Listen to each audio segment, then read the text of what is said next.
Hello friends, it's মহুয়া ব্লগে তোমাদেরকে স্বাগত জানাই। আজ চলে এসেছি নতুন আরও একটা রেসিপি নিয়ে। চলো এটা কেমনভাবে বানিয়েছি তোমাদেরকে দেখিয়ে দিই। প্রথমে একটা মিক্সিতে কিছুটা আমি ধনেপাতা নিয়েছি আর নিয়েছি পুদিনা পাতা আর দুটো কাঁচা লঙ্কা আমি এরকম মাঝখান থেকে ফাটিয়ে দিয়ে দেব, আর একটুখানি আদা কুচি আর দুটো রসুন। আর এখানে তোমরা দেখতেই পাচ্ছ অল্প একটু লেবুর রস, লবণ আর সামান্য চিনি আর একটু চাট মশলা দিয়ে আর অল্প জল দিয়ে এটা ভালো একটা পেস্ট বানিয়ে নিতে হবে।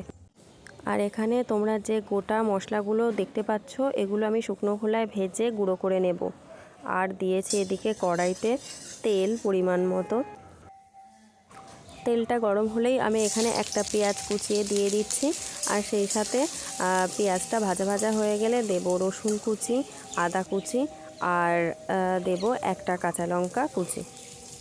সবগুলো উপকরণ খুন্তি দিয়ে আমি নাড়িয়ে চাড়িয়ে ভালোভাবে ভেজে নেব। এগুলো একটু ভাজা ভাজা হয়ে আসলে আমি এখানে আলু সিদ্ধ দিয়ে দেব। আমি দুটো আলু সিদ্ধ করে রেখে দিয়েছিলাম। আলুগুলো এমনি হাত দিয়ে একটুখানি ভেঙে ভেঙে দিয়ে দেব। তারপরে সবগুলো দিয়ে আলুটা ভালোভাবে কষিয়ে নিতে হবে।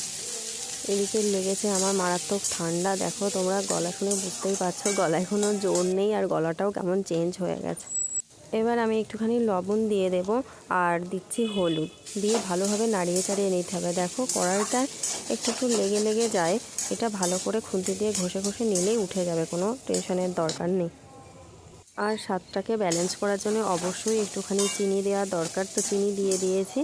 আর যে ভাজা মশলাটা করে রেখেছিলাম তো সেটা দিয়ে দিয়েছি, আর একটুখানি ধনেপাতা কুচি দিয়ে নাড়িয়ে চাড়িয়ে নিলেই আমার আলুটা রেডি হয়ে যাবে। ভাজা মশলাতে আমার লঙ্কা দেয়া ছিল, তা পুরো ভাজা মশলাটা যেহেতু আমি দিইনি তো লঙ্কাটা একটু কম মনে হচ্ছে, ওই জন্য একটুখানি লঙ্কার গুঁড়ো দিয়ে দিলাম।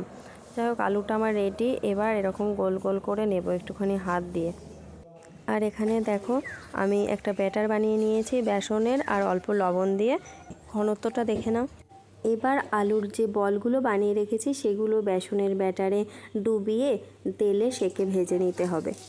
প্রত্যেকটা আলুর বলগুলো আমি এরকম এপিট ওপিট করে গোল্ডেন ব্রাউন করে চপ বানিয়ে নেব। আসলে কি বলো তো, আমি একটুখানি বড়া পাও বানাবো ভাবছিলাম, কিন্তু সেই পাউরুটি না কোথাও আমি জোগাড় করতে পারিনি। বানানোর পরে রাত্রিবেলা আমরা গেছি বাজারে, তো তখন সেই পাউরুটি দেখেছি, কিন্তু তার আগেই আমার বানানো হয়ে গেছে। তো এরকম বাড়িতে স্লাইস পাউরুটি ছিল, তো আমি এটা দিয়ে ওরকম টাইপের কিছু একটা বানানোর চেষ্টা করেছি। এই পাউরুটির চারিধারে যে লাল মতো অংশটা থাকে সেগুলো আমি কেটে বাদ দেব। সবগুলো আমি এইভাবে একে একে রেডি করে নিচ্ছি। একটা পাউরুটি স্লাইসে আমি মেয়োনিজ ভালোভাবে চামচ দিয়ে মাখিয়ে নেব। খেতে আমার অ্যাকচুয়ালি ইচ্ছা হচ্ছিল বড়া পাও, কিন্তু সেটা পাউরুটিটা পাওয়া যায়নি বলে বানাতে পারিনি। তো সব কিছু মিলিয়ে মিশিয়ে দেখো কি বানিয়ে ফেললাম। যাই হোক, আর একটা পাউরুটিতে আমি টমেটো কেচাপ খুব ভালোভাবে এরকম চামচ দিয়ে একইভাবে মাখিয়ে নেব। তো দুটো পাউরুটি তো রেডি করে নিলাম। আর একটাতে আমি যে গ্রিন চাটনি বানিয়ে রেখেছিলাম ওই ধনেপাতা পুদিনা পাতা দিয়ে, তো সেটাই ভালোভাবে মাখিয়ে নিচ্ছি। নতুন কিছু এক্সপেরিমেন্ট করতে গিয়ে আমি যে কি বানিয়ে ফেলি আমি নিজেই জানি না। আমি একরকম বানাতে যাব ভাবি আর অন্যরকম হয়ে যায়।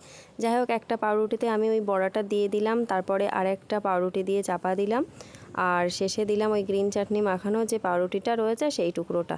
দেখো এরকম একটা বানিয়ে ফেলেছি, জানি না কেমন টেস্ট হবে, খেয়েই বলতে পারবো কেমন হবে।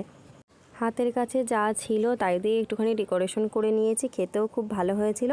তোমরা এই ছোট্ট চ্যানেলটাকে একটু সাবস্ক্রাইব করে পাশে থেকো। টাটা।